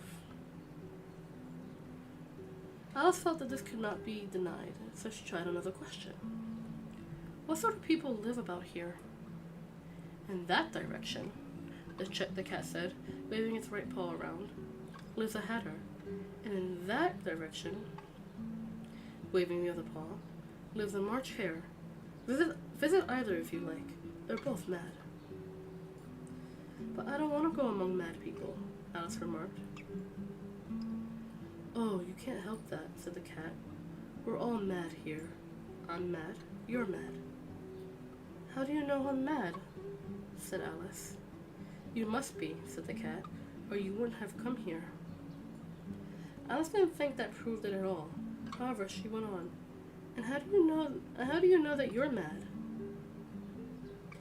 To begin with, said the cat, a dog's not mad. You grant that? I suppose so. Well then, the cat went on, you see a dog growls when it's angry, and wags its tail when it's pleased. Now I growl when I'm pleased, and wag my tail when I'm angry. Therefore I'm mad. I call it purring, not growling, said Alice. Call it what you like, said the cat. Do you want to play croquet with the Queen today? I shall like it very much, said Alice, but I haven't been invited. You'll see me there, said the cat, and vanished. Alice was not much surprised at this. She was getting so well used to queer things happening. While she was still looking at the place where it had been, it suddenly appeared again. By the by, what became of the baby? Said the cat. I nearly forgot to ask. It turned into a pig, Alice answered very quietly, just as if the cat had come back in a natural way. I thought it would, said the cat, and vanished again. Alice waited a little, half expecting to see it again, but when it did not appear, and after a minute or two, she walked off in the direction in which the March hare was said to live. I've seen hatters before, she said to herself. The March hare will be much the most interesting, and perhaps, as this is May, it won't be raving mad. At least not so mad as it was in March. As she said this, she looked up, and there was the cat again, sitting on a branch of a tree. Did you say pig or fig? Said the cat. I said pig, replied Alice, and I wish you wouldn't keep appearing and vanishing so suddenly. You make one quite giddy. All right, said the cat, and this time it vanished quite slowly, beginning with the end of its tail, and ending with the grin, which remained for some time after the rest had gone. Well, I've often seen a cat without a grin, thought Alice, But a groom without a cat? That's the most curious thing I've ever saw in all my life. She had not gone much farther before she had come in sight of the house of the March Hare. She thought it must be the rice house, because the chimneys were shaped like ears, and the roof was thatched with fur. It was so large a house that she did not like to go nearer, till she had nibbled on some more of the left-handed bit of mushroom, and raised herself up to about 2 feet high. But even then she walked up towards it rather timidly, saying to herself, "Suppose I should have been raving mad after all. I almost wish I'd gone to see the Hatter instead."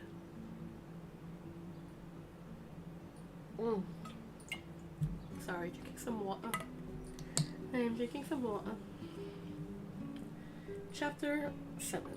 A Mad Tea Party. There was a table set out under a tree in front of the house, and the March Hare and the Hatter were having tea at it. A dormouse was sitting between them, fast asleep, and the other two were using it as a cushion, resting their elbows on it, and talking over its head. Very uncomfortable for the dormouse, thought Alice. Only, as it's asleep, I suppose it doesn't mind. The table was a large one, but all three were crowded around together on one corner of it. "No room, no room," they cried out when they saw Alice coming.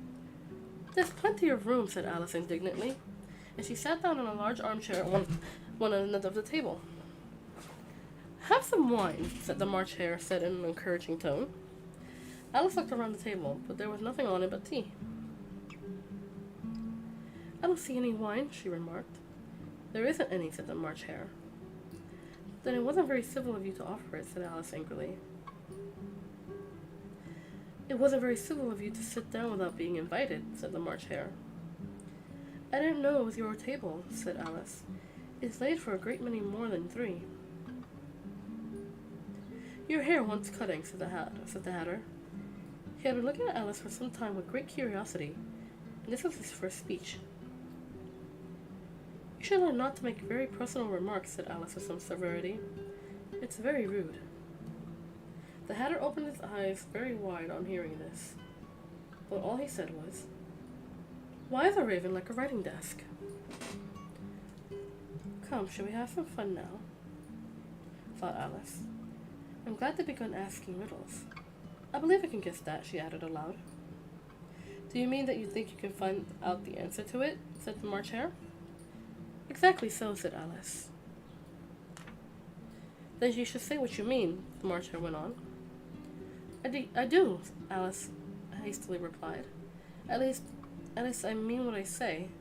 That's the same thing, you know." "Not the same thing a bit," said the Hatter. "Why, you might just as well say that I see what I eat is the same thing as I eat what I see." "You might as well just say that," added the March Hare, "that I like what I get. It's the same thing as I get what I like." "You might as well just say," added the Dormouse, who seemed to be talking in his sleep, "that I breathe when I sleep, and the same thing as I sleep when I breathe." "It is the same thing with you," said the Hatter, and here the conversation dropped, and the party sat silent for a minute, while Alice thought it over all she could remember about ravens and writing desks, which wasn't much. The Hatter was the first to break the silence. "What day of the month is it?" he said, turning to Alice. He had taken his watch out of his pocket and was looking at it uneasily, shaking it now and then, holding it to his ear. Alice considered a little and said, "The 4th.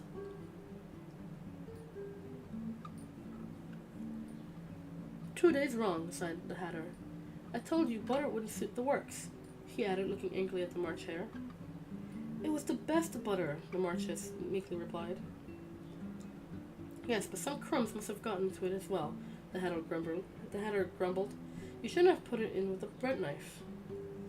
The March Hare took the watch and looked at it gloomily. Then he dipped it into his cup of tea and looked at it again, but couldn't think of nothing better to say than his first remark. "It was the best butter, you know." Alice had been looking over his shoulder with some curiosity. "What a funny watch," she remarked. "It tells the day of the month, and it doesn't tell what o'clock it is." "Why should it?" murmured the Hatter. "Does your watch tell you what year it is?" "Of course not," Alice replied very readily. "But that's because it stays the same year for such a long time together."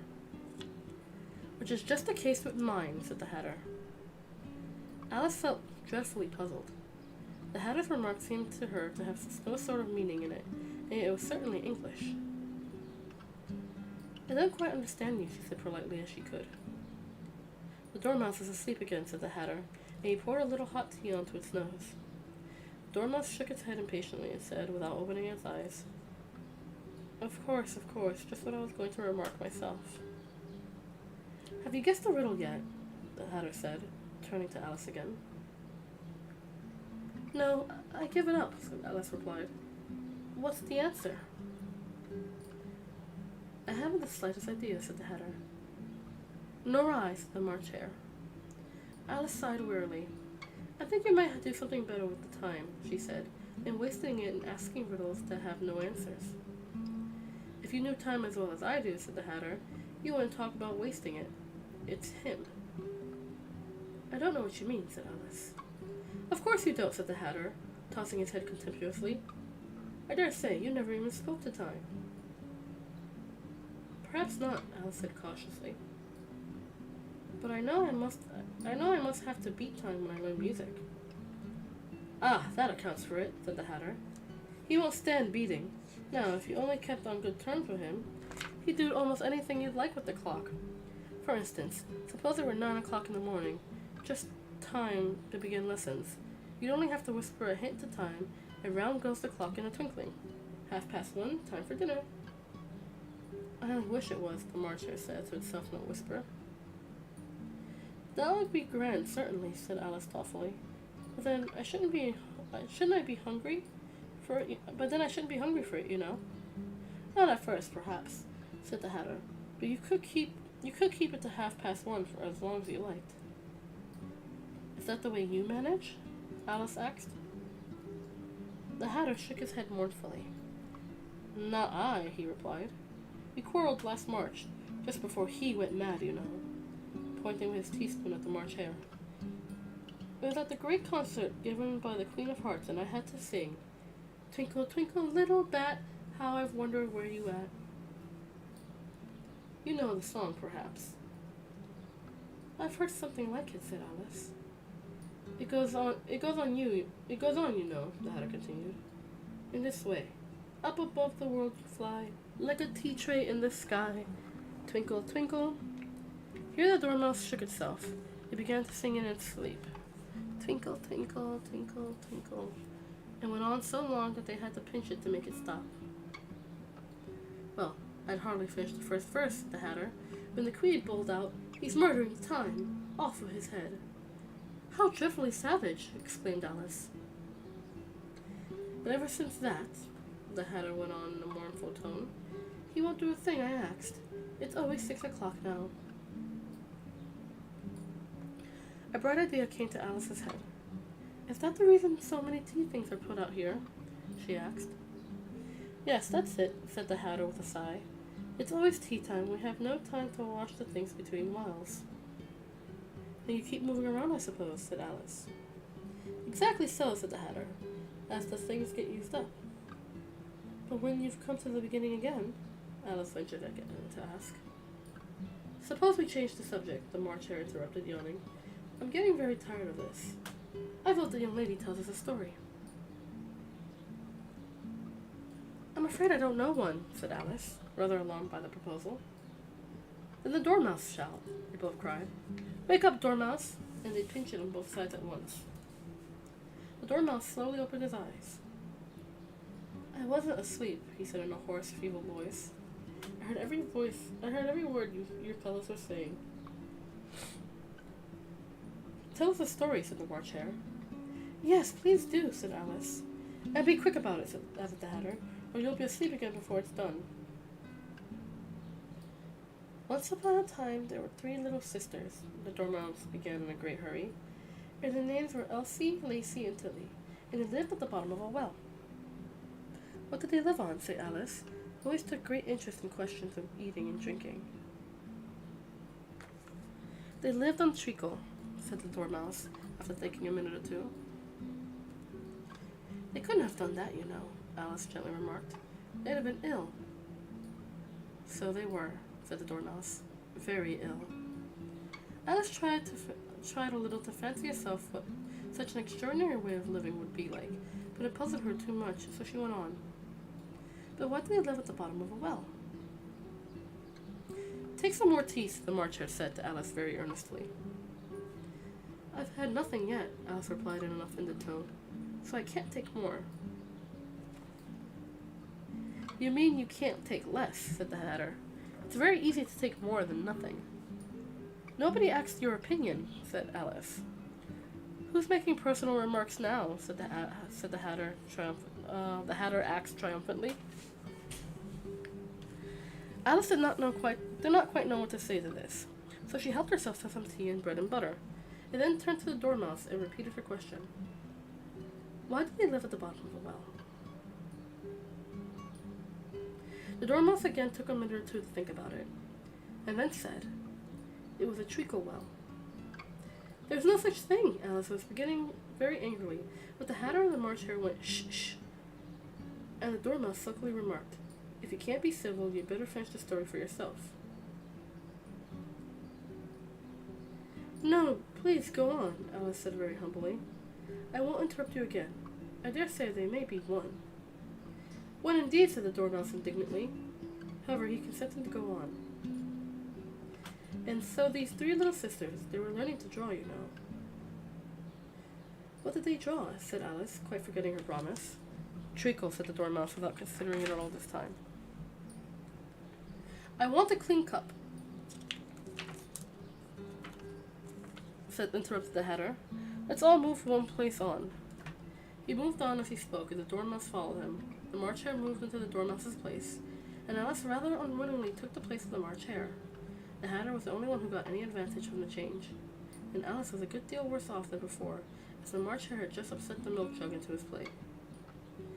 Alice did not wish to offend the Dormouse again, so she began very cautiously. But I don't understand. Where did they draw the treacle from? You can draw water out of a water well, said the Hatter. So I should think you could draw a treacle out of a treacle well, eh, stupid? But they were in the well, Alice said to the Dormouse, not choosing to notice this last remark. Of course they were, said the Dormouse. Well in. This answer so confused poor Alice that she let the Dormouse go on for some time without interrupting it. They were learning to draw, the Dormouse went on, yawning and rubbing his eyes, for it was getting very sleepy. And they drew all manners of things, everything that begins with an M. Why with an M, said Alice. Why not, said the March Hare. Alice was silent. The Dormouse had closed his eyes by this time, and was going off into a doze, but on being pinched by the Hatter, it woke up again with a little shriek, and went on. That begins with an M, such as mousetraps, and the moon, and memory, and muchness. You know you say things are much of a muchness. Did you ever see such a thing as a drawing of a muchness? Really, now you ask me, said Alice, very much confused. I don't think. Then you shouldn't talk, said the Hatter. This piece of rudeness was more than Alice could bear. She got up in great disgust and walked off. The Dormouse fell asleep instantly, and neither of the others took the least notice of her going, though she looked back once or twice, half hoping that they would call after her. The last time she saw them, they were trying to put Dormouse into the teapot. At any rate, I'll never go there again, said Alice as she picked her way through the wood. It's the stupidest tea party I was ever at in my entire life. Just as she said this, she noticed that one of the trees had a door leading right to it. That's very curious, she thought, but everything is curious today. I think I may as well go in at once. And she went in. Once more she found herself in the long hall and close to the little glass table. Now I shall manage better this time, she said to herself, and began by taking the little gold key and unlocking the door that led to the garden. She then set to work nibbling at the mushroom. She had kept a piece of it in her pocket, till she was about foot high. She walked down the little passage, and then she found herself at last in the beautiful garden among the bright flower beds and cool fountains. Chapter 8, The Queen's Croquet Ground.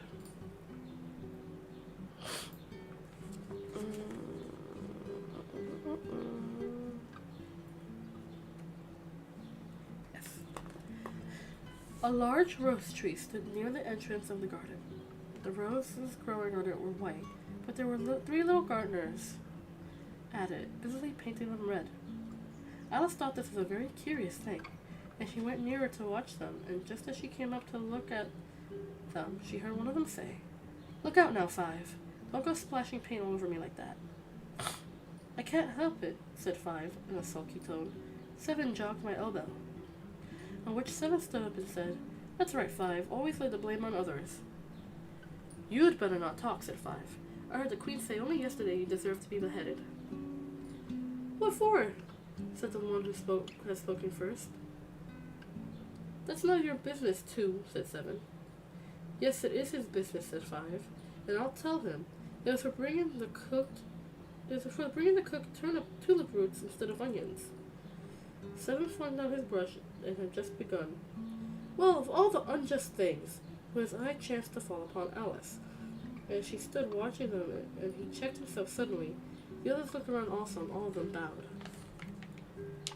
"Would you tell me, please," said Alice a little timidly, "why you are painting those roses?" Five and Seven said nothing, but looked at Two. Two began in a low voice. "Why, the fact is, you see, miss, this here ought to have been a red rose tree, and we were put a white one in by mistake, and if the Queen was to find it, well, we shall all have our heads cut off, you know. So you see, miss, we're doing our best before she comes to." At this moment, Five, who had been anxiously looking across the garden, called out, "The Queen! The Queen!" and the three gardeners instantly drew themselves flat upon their faces. There was a sound of many footsteps, and Alice looked around eager to see the Queen. First came 10 soldiers carrying clubs. These were all shaped like the three gardeners, all belonging flat with their hands and feet at the corners. Next, the 10 couriers. These were ornamented all over with diamonds, and walked 2 and 2 as the soldiers did. After these came the royal children. There were 10 of them, and the little dears came jumping merrily along hand in hand in couples. They were all ornamented with hearts. Next came the guests, mostly kings and queens, and among them Alice recognized the White Rabbit. It was talking in a hurried, nervous manner, smiling at everything that was said, and went by without noticing her. Then followed the Knave of Hearts, carrying the king's crown on a crimson velvet cushion. At last, of all this grand procession, came the King and Queen of Hearts. Alice was rather doubtful whether she ought to not lie down on her face like the three gardeners, but she could not remember ever having heard such a rule at processions. Besides, what would be the use of a procession, she thought, if people had to all lie down on their faces so they couldn't see it? So she stood where she was and waited. When the procession came opposite to Alice, they all stopped and looked at her, and the Queen said severely, "Who is this?" She said it to the Knave of Hearts, who only bowed and smiled in reply. "Idiot!" said the Queen, tossing her head impatiently, and turning to Alice, she went on, "What is your name, child?" "My name is Alice, so please your Majesty," Alice said very politely. But she added to herself, "Why, they're only a pack of cards after all. I needn't be afraid of them." "And who are these?" said the Queen, pointing to the three gardeners who were lying around the rose tree. For you see, as they were lying on their faces, and the patterns on their backs were all the same as the rest of the pack, she could not tell whether they were gardeners or soldiers or courtiers, or the three of her own children. "How should I know?" said Alice, surprised at her own courage. "It's no business of mine." The Queen turned crimson with fury, and after glaring at her for a moment like a wild beast, began screaming, "Off with her head! Off! Nonsense!" said Alice, very loudly and decidedly, and the Queen was silent. The King had laid his hand upon her arm and timidly said, "Consider, my dear, she is only a child." The Queen turned angrily away from him and said to the Knave, "Turn them over." The Knave did so, very carefully, with one foot. "Get up," said the Queen in a shrill, loud voice, and the three gardeners instantly jumped up and began bowing to the King, the Queen, the royal children, and everybody else. "Leave off that," screamed the Queen. "You make me giddy." And then, turning to the rose tree, she went on, "What have you been doing here?" "May it please your Majesty," said Two, in a very humble tone, going down on one knee as he spoke. We were trying. I see, said the queen, who had meanwhile been examining the roses. Off with their heads!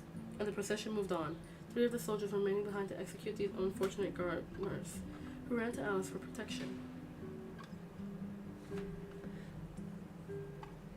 You shan't be beheaded, said Alice, as she put them in a large flower pot that stood near. The 3 soldiers wandered about for a minute or two, looking for them, and then quietly marched off after the others. Are their heads gone? Shouted the queen. Their heads are gone, if it pleases your majesty, the soldiers shout in reply.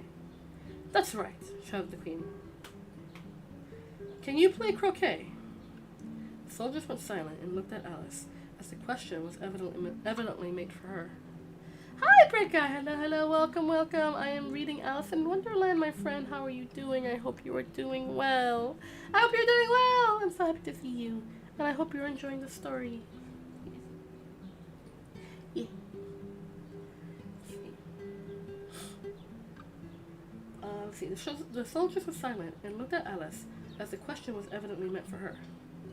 Yes, shouted Alice. Come on then, roared the queen, and Alice joined the procession, wondering very much what would happen next. It's a very fine day, said a timid voice at her side. She was walking by the White Rabbit, who was peeping anxiously into her face. Very, said Alice. Where's the Duchess?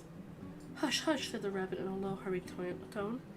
He looked anxiously over his shoulder as he spoke, and then raised himself up on tiptoe and put his mouth close to her ear and whispered, She's under sentence of execution. What for? Said Alice. Did you say what a pity? The rabbit asked. No, I didn't, said Alice. I don't think it's at all a pity. I said, what for? She boxed the queen's ears, the rabbit began. Alice gave a little scream of laughter. Oh, hush, the rabbit whispered in a frightened tone. The queen will hear you. You see, she came rather late, and the queen said, Get to your places, shouted the queen in a voice of thunder. And people began running about in all directions, tumbling up against each other. However, they got settled down in a minute or two, and the game began. I'm doing great as always. How are you doing? I'm doing well. Still got a little bit of the sniffles, but I'm feeling fine. I am feeling good. Thank you for asking. I'm feeling pretty good. A little tired though. I'm definitely gonna take a nap because it's such a hot and humid day today. It's very much blech. Very much a blech day. Alright, let's continue. Alice thought she had never seen such a curious croquet ground in all her life. It was all ridges and furrows. The croquet balls were live hedgehogs, and the mallets were live flamingos, and the soldiers had to double themselves up and stand on their hands and feet to make the arches. The chief difficulty Alice found at first was managing her flamingo.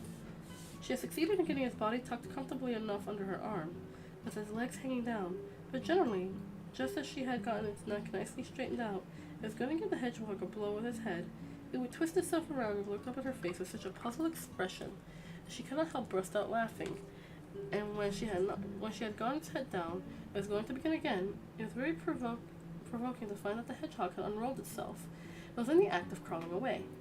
Besides all this, there was generally a ridge or a furrow in the way of wherever she wanted to send the hedgehog to, and as the doubled-up soldiers were always getting up and walking off to other parts of the ground, Alice soon came to the conclusion that it was a very difficult game indeed. The players all played at once without waiting for turns, quarreling all the while and fighting for the hedgehogs. And in a very short time, the queen was in a furious passion and was stamping about, shouting, "Off with his head!" or "Off with her head!" About once in a minute. Hello, John. Welcome. I hope you're enjoying the story, friend. We are reading Alice in Wonderland. Well, Alice's Adventures in Wonderland, excuse me. Yes, I hope you're enjoying the story, friend. Welcome. The players Alice began to feel very uneasy, to be sure. She had not as yet had any dispute with the queen, but she knew that it might happen any minute. And then she thought, what would become of me? They're dreadfully fond of beheading people here. The great wonder is that there's anyone left alive. She was looking about for some way of escape, and wondering whether she could get away without being seen, when she noticed a curious appearance in the air. It puzzled her very much at first, but after watching it a minute or two, she made it out to be a grin. and said to herself, "It's the Cheshire Cat. Now I shall have somebody to talk to." "How are you getting on?" said the cat, as soon as there was enough mouth for it to speak. Alice waited till the eyes appeared and then nodded. "It's no use speaking to it," she thought, "until its ears have come. At least one of them." In another minute the whole head appeared, and then Alice put down her flamingo and began an account of the game, feeling very glad she had someone to listen to her. The cat seemed to think that there was enough of it now in sight, and no more of it appeared. "I don't think they play at all fairly," said Alice, in a rather complaining tone. "And they all quarrel so dreadfully one can't hear oneself speak, and they don't seem to have any rules in particular. At least if there are, nobody attends to them. You have no idea how confusing it all is. How confusing it is to all the things to be alive. For instance, there's an arch that I've got to go through next walking about in the other end of the ground, and I should have croqueted the Queen's hedgehog just now, only it ran away when it saw mine coming." "How do you like the Queen?" said the cat in a low voice. "Not at all," said Alice. "She's so extremely—" And then she noticed that the Queen was so close behind her, listening. So she went on, "Likely to win that it's hardly worthwhile finishing the game." The Queen smiled and passed on. "Who are you talking to?" said the King, coming up to Alice, and looking at the cat's head with great curiosity. "It is a friend of mine, a Cheshire Cat," said Alice. "Allow me to introduce it." "I don't like the look of it at all," said the King. "However, it may kiss my hand if it likes." "I'd rather not," said the cat remarked. "Don't be impertinent," said the King, "and don't look at me like that." He got behind Alice as he spoke. "A cat may look at a king," said Alice. "I read that in some book, but I don't remember where." "Well, it must be removed," said the King, very decidedly, and he called to the Queen, who was passing the moment. "My dear, I wish you would have this cat removed." The Queen had only one way of settling all difficulties, great and small. "Oh, but how did that happen? Why did no one tell me? Why did you guys tell me my chair appeared out of nowhere?" Jeez. Guys, you guys didn't tell me my chair came out of nowhere. Wild rogue chair. Okay, I probably need to get more sleep. I'm tired. Let's see. The Queen had only one way of settling all difficulties, great and small. "Off with his head," she said, without even looking round. "I'll fetch the executioner myself," said the King eagerly, and hurried off. Alice thought she might as well go back and see how the game was going on, as she heard her Queen's voice. I was all tapped, lol. It's fine. Alice thought she might as well go back and see how the game was going, as she heard the Queen's voice in the distance, screaming with passion. She had already heard her sentence 3 of the players to be executed for having missed their turns, and she did not like the looks of all things at all, as the game was in such confusion that she never knew whether it was her turn or not. So she went off in search of her hedgehog. The hedgehog was engaged in a fight with another hedgehog, which seemed to Alice as an excellent opportunity for conquering one of them with the other. The only difficulty was that her flamingo was gone across to the other side of the garden, where Alice could see it trying in a helpless sort of way to fly up into a tree. By the time she caught the flamingo and brought it back, the fight was over, and both hedgehogs were out of sight. "But it doesn't matter much," thought Alice, "as all the arches are gone from this side of the ground." So she took it away under her arm, that it might not have to escape again, and went back to have a little more conversation with her friend. When she got back to the Cheshire Cat, she was surprised to find quite a large crowd collected around it. There was a dispute going on between the executioner, the King, and the Queen, who were all talking at once, while the rest were quite silent and looking very uncomfortable. The moment Alice appeared, she was appealed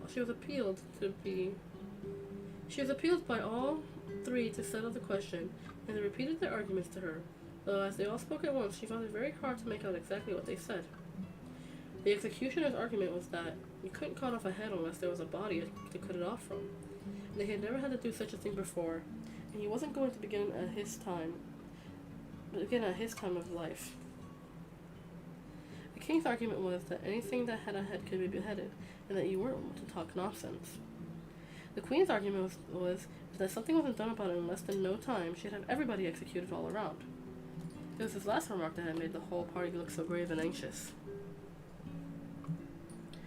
Alice could think of nothing else to say, but it belongs to the Duchess. You better ask her about it. She's in prison, said the queen to the executioner. Fetch her now. And the executioner went off like an arrow. The cat's head began fading away at the moment he was gone, and by the time he had come back with the Duchess, it had entirely disappeared. So the king and the executioner ran wildly up and down looking for it, while the rest of the party, excuse me, while the rest of the, oh, I just popped my ears. Oh, that's such a strange sensation. Ugh. So the king and the executioner ran wildly up and down looking for it, while the rest of the party went back to the game. Chapter 9. The Mock Turtle Story. But I think I shall leave it here for now, because the time is just about up. Yeah, the time is just about up for now. Because I will finish this. We can finish this next week and start through the looking glass. So we'll have like one or two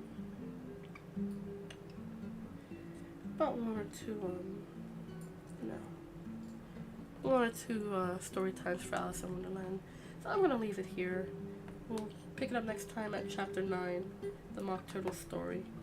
I'm starting to lose my voice a little bit, even though I'm feeling a lot better. My voice, my throat, my voice, and the snot and stuff is just like still making it hard for me to keep talking for long periods of time. So we're gonna leave it here. Tomorrow I'm not streaming, so Thursday we'll come back to another art stream. I'm gonna double check to make sure I don't have anything going on that day, but I'm pretty sure I don't, so 100% we're gonna be gonna continue the art stream. We're gonna finish up that thumbnail on Thursday, and yeah, so I hope everyone has a wonderful rest of their day today and tomorrow. I hope you have a wonderful Wednesday, you guys. Yeah, I'm starting to lose my voice a little bit, so I'm gonna go make myself a nice cup of honey tea and relax. Alright, thank you guys so much for being here. Thank you so much for hanging out with me. I hope that you are enjoying the story so far, and we'll continue it next week and also start through the looking glass. So just remember, hug your friends, tell someone you love them, and be a force for good in the world, because goodness knows the world needs more goodness. Have a wonderful rest of your day, night, evening, morning, whatever time it may be, and have a wonderful day tomorrow, and I'll see you guys on Thursday for the art stream. Love you guys. Mwah, mwah. I'll be seeing you guys. Bye.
Yeah.